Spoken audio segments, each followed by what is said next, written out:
Vocals are the first thing everybody listens for and where most producers get the most criticism on. So as a professional music producer, here are 5 vocal mixing hacks that I use almost every single day. Let me give you some quick context of what we're working with. Rain down, oh, the sky is falling down. Break down, break down. So you can see I have plenty of layers here. I have a few harmonies, and I even have an octave that's higher as well. So trick number 1 is overtuning your doubles. The main has some auto-tune here at around 45 milliseconds, which is reasonably fast, especially considering the genre. But the doubles are tuned almost half as fast at 25 milliseconds instead of 45 milliseconds. This keeps the doubles really tight and supporting that main melody, while that main vocal doesn't have too much tuning on it to make it sound artificial. Trick number 2 is sidechaining your reverbs and delays. This is probably one of the most common tricks that's on this list, but I still use it almost every single day. What I like to do is I like to throw my reverb and delay on a bus and then throw a compressor after that plugin on that bus. And then I can just sidechain it to whatever I want. In this case, I want to sidechain it to the vocals. So that way, every time the vocals come in, those reverbs and delays are getting pushed down out of the way of the vocals. So it's not causing a lot of mud and a lot of frequency buildup. And then as soon as there's a gap in the vocals, those reverbs and delays come back up to bring space back into the song. So listen to how it sounds here. Rain down, oh, the sky is falling down. You can see that as the vocals are coming in, it's turning it down by around -6 to -9 dB. And then as the vocals stop, that compressor is allowing it to come back up and fill that space back out, giving us that ambience that we're looking for. Step 3 is cut with a digital EQ and boost with an analog EQ. Digital EQs are great because they're very surgical, but they're also very clean. They don't add a lot of vibe. Analog EQs add that vibe, and that vibe really just boils down to the saturation and the way it folds the frequencies and a few other magical things that it does in the background, which is the inconsistencies of analog. So if you have plugins that model analog hardware, boosting 1K on a digital EQ will sound different than boosting it on an analog EQ, for example. And let me show you what I mean. So if I take 1K here and I boost it, listen to how it's turning that frequency up, but it doesn't really add a lot of character to it. Rain down, oh, the sky is falling down. Break down. It sounds okay, but it doesn't really add a whole lot of character. Now, if I do this with an SSL style EQ, listen to the bite that it adds. And I'm doing the same frequency, 1.01 kilohertz. Break down.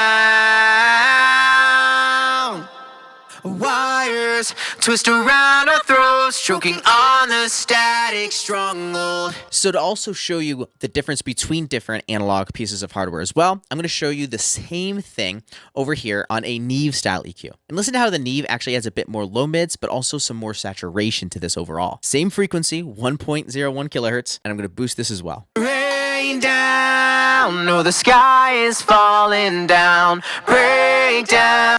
Versus the SSL. Rain down,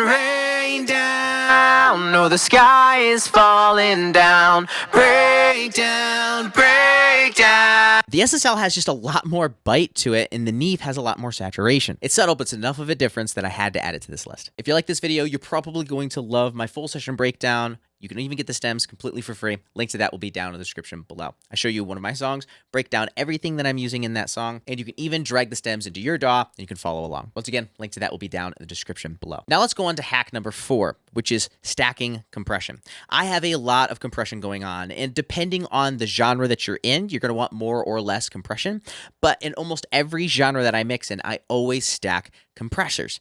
And so the first compressor that I have here is an 1176 style compressor, and I'm pinning this down by around -7. And then over here, I have another LA2A style compressor, and I'm pinning this down by almost -10. And on the overall vocal bus, I have RVox to kind of glue everything together as well. There's a lot of compression going on, but it works well. Rain down, oh, the sky is falling down. Break down. One of my mentors used to always tell me, Andrew, no one's going to die. Turn those knobs and let's see what we can get out of it. So I want you to go grab those EQs, crank the knobs, and see what you can get out of it. Don't make subtle moves, make really big moves, and stack those big moves together. See what it sounds like, test it out. You can always go back from it. Now, step 5 is a doozy, and I'm calling it my PCC, short for parallel clarity chain. So what I'm doing is I'm sending a separate bus from these vocals all the way to this bus here. It's a parallel bus. And what I'm able to do is, first and foremost, I add an EQ, cutting everything below around 1K. And then secondly, I'm going into a lot of saturation. I'm cranking the drive here all the way up at around 24 dB. And also I have the output gain turned back down a little bit to make up for that drastic increase in volume. And then finally, right after that, I am pinning it down with a lot of compression. This is adding a ton of buzzy top end to these vocals that sounds really bad by itself, but blended in with the mix can be that thing that takes your vocals just above your mix. I'm going to play this in the context of the track, and as I turn this up, notice how the vocals start to pop out above this extremely dense mix. Rain down, no, the sky is falling down. Break down, break down. Wires twist around our throats.